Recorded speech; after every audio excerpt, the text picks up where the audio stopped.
संत मत धारा आपकी सेवा में प्रस्तुत।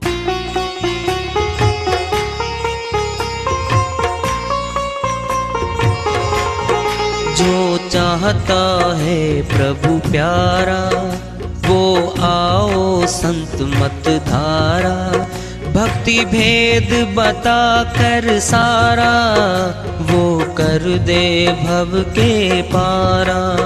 जो चाहता है प्रभु प्यारा वो आओ संत मत धारा, भक्ति भेद बता कर सारा वो कर दे भव के पारा।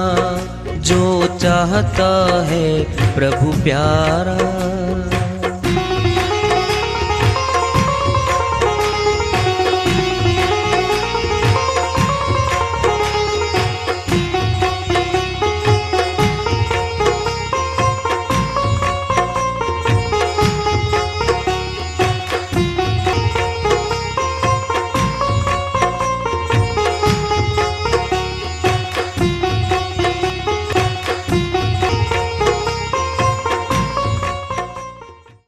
परम पूज्य सदैव स्मरणीय सदगुरु साहिब की जय हो।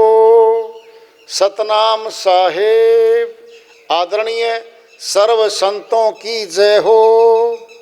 उपस्थित आदर के योग प्रभु प्रेमी एवं जिज्ञासु आत्माओं, हम सभी पूर्ण पिता परमात्मा सभी सृष्टियों के रचनहार कुल मालिक हम सब के जीवन का आधार उनकी महिमा को सुनने के लिए एकत्रित हैं। मेरी सभी से अर्ज है कि मैं कोई जगत गुरु नहीं, कोई महाराज नहीं, कोई महामंडलेश्वर नहीं, मैं केवल सभी संतों की चरणों की धूल हूँ और आपका भक्ति मार्ग में सहायक हूँ। मैं अपनी सीधी साधी टूटी फूटी भाषा में, संदूकड़ी भाषा में भक्ति भेद के गुढ़ रहस्यों को उजागर करने वाले विचार आपके समक्ष रख रहा हूँ। यदि अच्छे लगे अपनाएं, नहीं तो गैर जरूरी समझकर विसार दें। हाँ, सत्संग एकमात्र प्रभु प्राप्ति का विद्यालय है, विश्वविद्यालय है ये, और हम सभी सत्संग में आए हुए हैं। हम जिज्ञासुओं तभी तो आए हैं।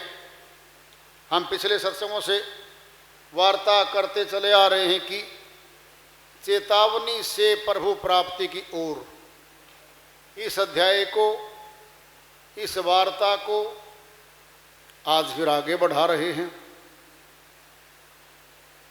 पूंजी लाया उम्र की सो तो दिन दिन जाए, नितानंद केते गहे महा लाहा मूल गवाए। स्वामी नित्यानंद जी महाराज अमरलोक के संत हुए हैं, हरियाणा प्रदेश में रहे। उनकी श्रीवाणी में बड़ी भारी चेतावनी है। जो भी इस संसार में आत्माएं आई हैं ये पूंजी लेकर के आई हैं श्वासों की, सबको पूंजी दी है मालिक ने। उम्र अलग अलग है, एक समान उम्र नहीं है। किस लिए मिली? मनुष्य तन, देव दुर्लभ तन किस लिए मिला? इसका कोई उद्देश्य होगा, कोई अर्थ होगा, तब ऊंचा तन मिलता है। हम किसी ऊंचे पद पे जिसको भी बिठाते हैं मनुष्य को, वह ऊंचा कार्य करने के लिए बैठाते हैं। 184 के तनों में सबसे ऊंचा तन मनुष्य का है, फिर इसका ऊंचा कार्य भी होगा। पूंजी लाया उम्र की सो तो दिन दिन जाए। दिन प्रतिदिन उम्र घट रही है, मौत निकट आ रही है। कब मौत हो जाएगी किसी को नहीं पता, कहाँ होगी नहीं पता, ये गुप्त बात है। नितानंद केते गहे लाहा मूल गंवाए। स्वामी नित्यानंद जी महाराज कहते हैं हमारे से पहले बहुत आए, प्रभु भक्ति नहीं करने के कारण मूलधन जो मनुष्य तन था ये भी गंवा बैठे। आगे मनुष्य तन नहीं मिलेगा। जब मूलधन खत्म हो जाता है ब्याज कहाँ से मिलेगा? ब्याज तो पूंजी का मिलता है। मूलधन ही खा गए हम, 84 की तरफ रास्ता हो जाएगा। आज मौका है। देवता लोग जिसको तरसते हैं पाने के लिए वह तो मनुष्य तन है। देवलोक 84 के सभी जीव ये आवागमन का हिस्सा है, 84 के अंतर्गत आते हैं। स्वर्ग आदि भी एक समय के बाद आवागमन में फिर चल पड़ते हैं। वहाँ भी पुण्य कर्मों की शक्ति से जितना समय मिलेगा उसके बाद फिर नीचे आ जाएंगे। जैसे कैसे हमने राजा बनाया, दृष्टांत ले लो, पिंड में वोटिंग सिस्टम है, भारतवर्ष में प्रजातंत्र है, 5 वर्ष के लिए चुन के भेज दिया हमने। अब वो राजा बन गया, राज्य कर रहा है, शक्तिशाली है, हमारे ऊपर ही राज कर रहा है। वो टर्म है, अवधि है 5 वर्ष। 5 वर्ष के बाद फिर वही राजा सामान्य होके हमारे बीच में आ जाता है। भारतवर्ष में प्रधानमंत्री राजा तुल्य पद है। कितने प्रधानमंत्री हैं जो कभी रहे, आज गद्दी पे नहीं है, वह साधारण मनुष्य जैसे है। इसी प्रकार स्वर्ग आदि लोकों में जीवात्मा जाती है, फिर वापस मृत्यु लोक में आती है।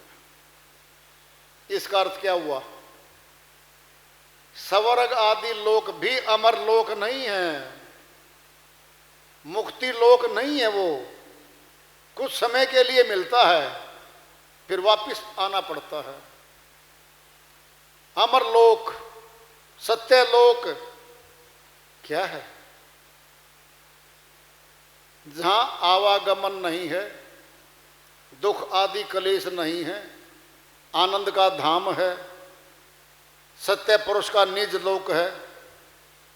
वहाँ सुरतियाँ, आत्माएं सुरतियाँ किसी भी प्रकार के दुख से दूर होती हैं। आवागमन का महादुख कट जाता है, वह अमर लोक है। अमर लोक कहने में बड़ा अच्छा है, चलना बड़ा कठिन है। क्यों? रोकने वाले बीच में आएंगे। कौन आएंगे? देव आदि, त्रिदेव आदि, ये सभी रोकने का काम करते हैं।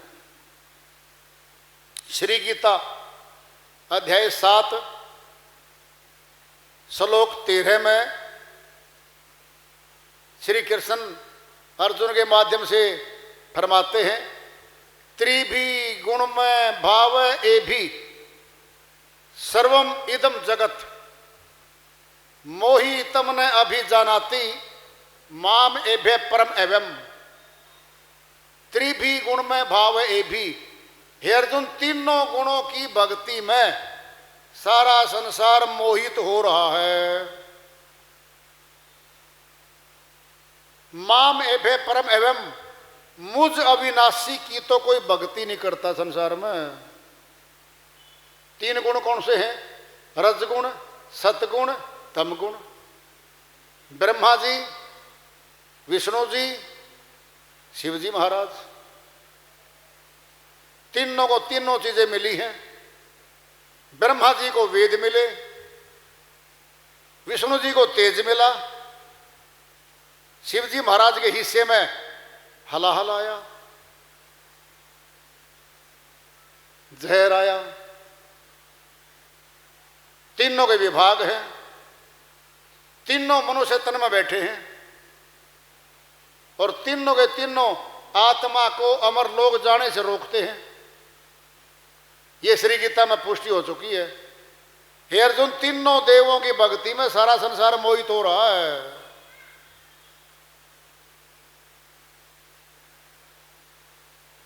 आगे श्री गीता के अध्याय 9 श्लोक 25 में फरमाते हैं, प्रश्न पूछते हैं अर्जुन, हे माधव, जो देवों की भक्ति करते इनका क्या होगा,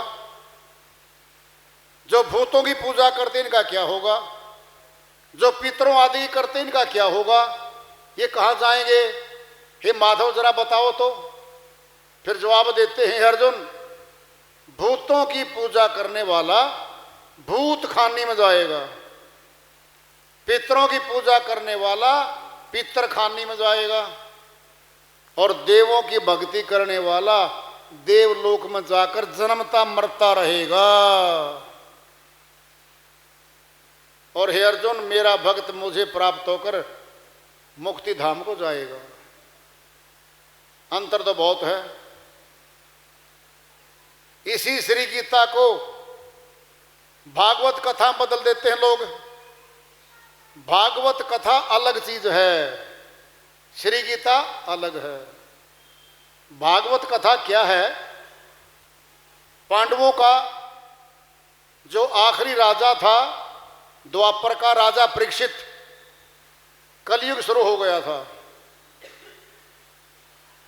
वह सैर करता हुआ जंगल में चला गया, वन में चला गया। एक ऋषि तपस्या कर रहा था। ऋषि अपने मगन था। राजा बोला, तूने नमस्ते नहीं किए, नमस्कार नहीं किया, मैं राजा हूं समय का, बुद्धि भ्रमित कर दी। मरा हुआ सर्प गले में डाल दिया राजा के, ना उसके ऋषि के। आंखें खोली ऋषि ने, श्राप दे दिया, हे राजा, यही सर्प 7वें दिन तुझे डसेगा तो मरेगा। ये सुन लिया तो राजा भयभीत हो गया, ये क्या कर दिया तूने? विद्वानों की, संतों की, ऋषियों की सभा बुलाई। गुरु सुखदेव जी आए। सुखदेव मुनि बोले, होगा राजा, पक्का होगा ये कार्य, 7वें दिन तुझे डसेगा ये। जी कोई उपाय बता दो। इस उपाय में गहरी बात आ रही है। कहता है, भाई तुझे स्वर्ग भेज दूंगा।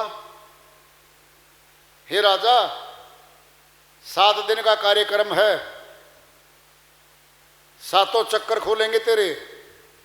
जैसे मैं करूंगा, करवाऊंगा तेरे से, तूने करना पड़ेगा। चक्कर नंबर 1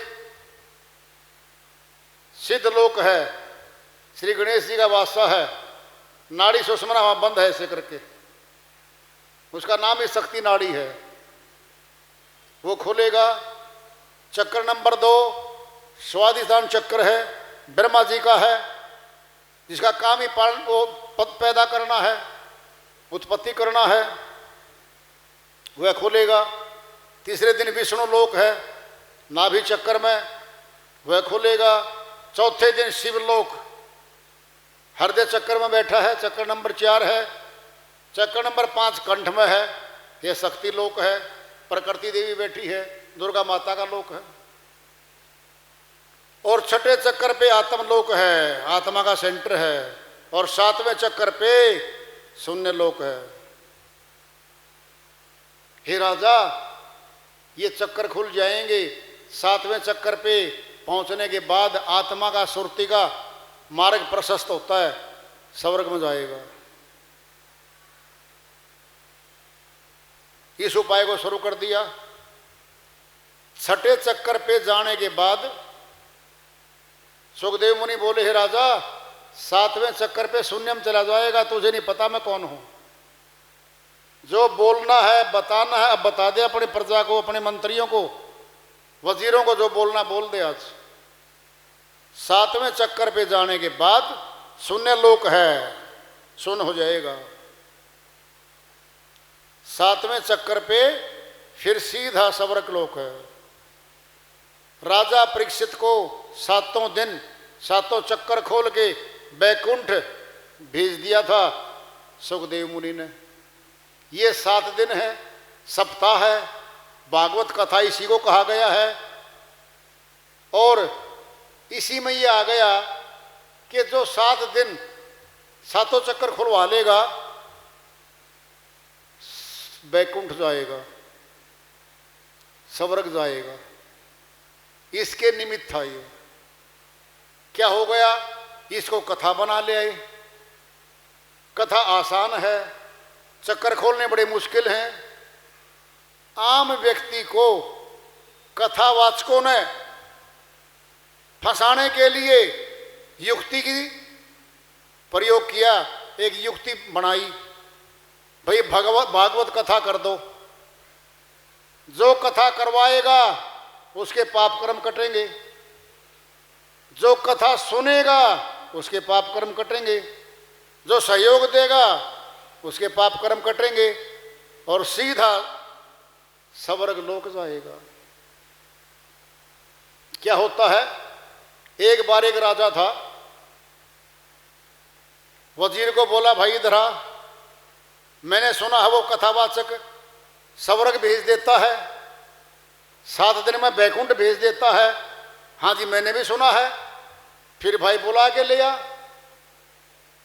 ये तो बड़ा मौका है, बैकुंठ मैंने भी जाना है। कथावाचक को वजीर ले आया। अब सोचा कथावाचक ने लाखों रुपए मिलेंगे, राजा के यहाँ कथा हो रही है, खूब माल मिलेगा। राजा जी बोले भाई बोल कथावाचक, 7 दिन में बैकुंठ भेज देगा? हाँ जी बिल्कुल भेज देंगे, क्या दिक्कत है, देख ले। हाँ जी देख लिया, क्या दिक्कत है। कथा शुरू हो गई। 1 दिन 2 दिन 7 दिन कथा पूरी हो चुकी है, बैकुंठ से जहाज नहीं आया है। राजा बोला हे कथावाचक, बैकुंठ से जहाज तो नहीं आया।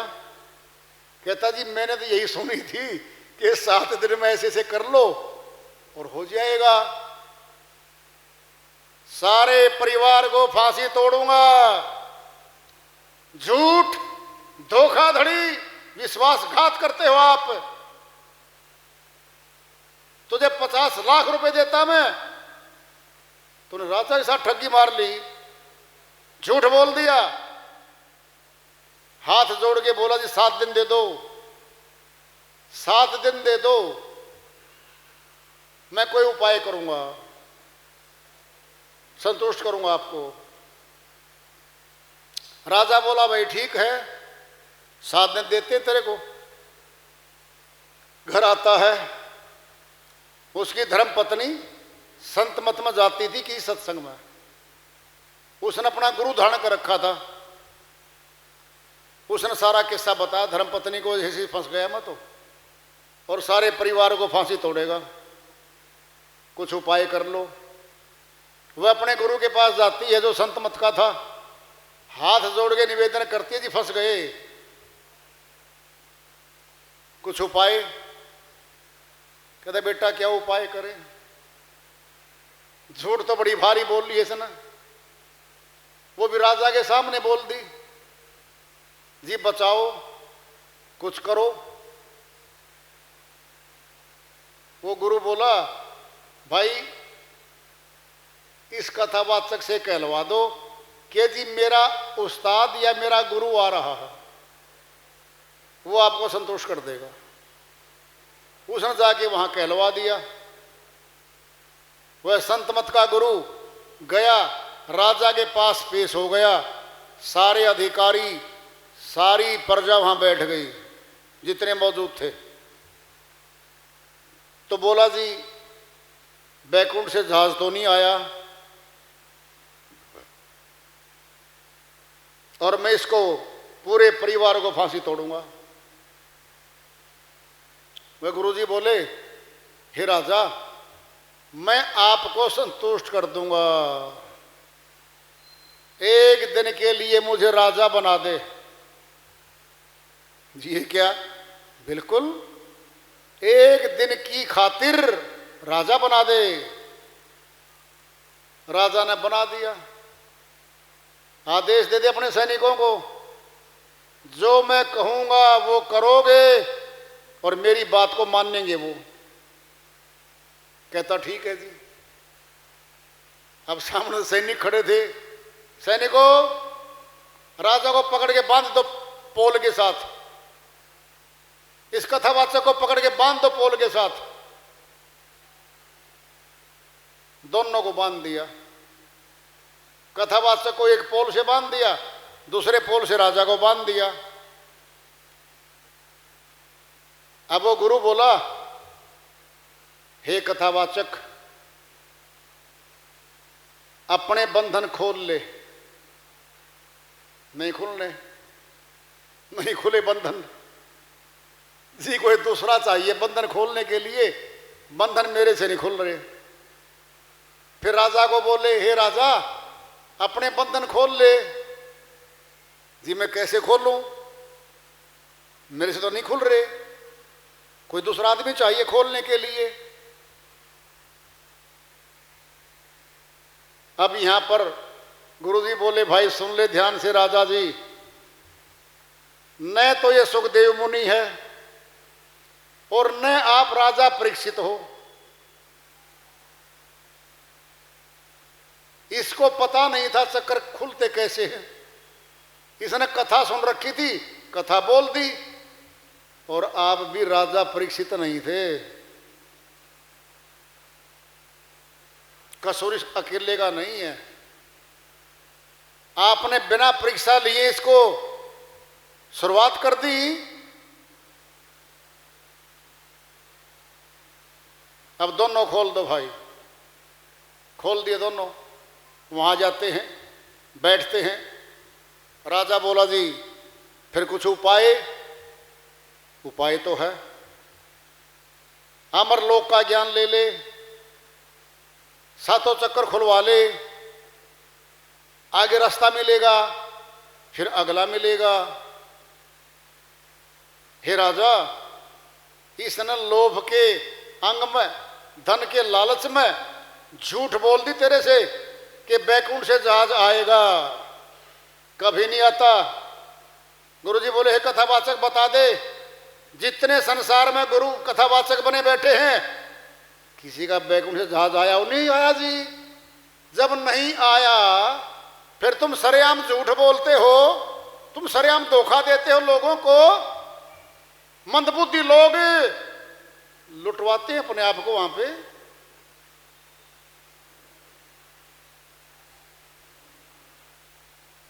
ज्ञानी मूल गवाइया, आप भय करता ताते संसारी भला, जो सदा रहे डरता।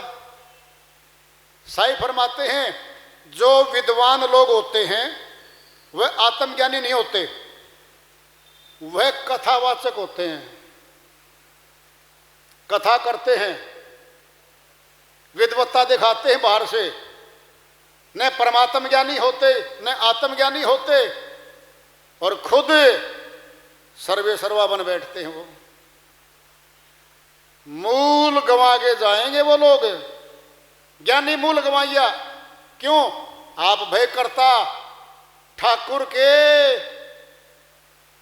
सिपह सालार बन बैठे, ठाकुर के उस्ताद बन बैठे, सरेआम बोलते स्टेजों पे, अगर मैं चाहूं ठाकुर के दर्शन करा सकता हूं, नहीं तो नहीं करा सकता। कर्ता पुरुष बन बैठे, कर्ता पुरुष बन बैठे। ज्ञानी मूल गवाइया, आप भय करता ताते संसारी भला, जो सदा रहे डरता। साहिब कहते संसारी आदमी बड़ी है, इनसे तो परमात्मा से डरते तो हैं, ये परमात्मा से डरता। परमात्मा को मुट्ठी में ले बैठ गया।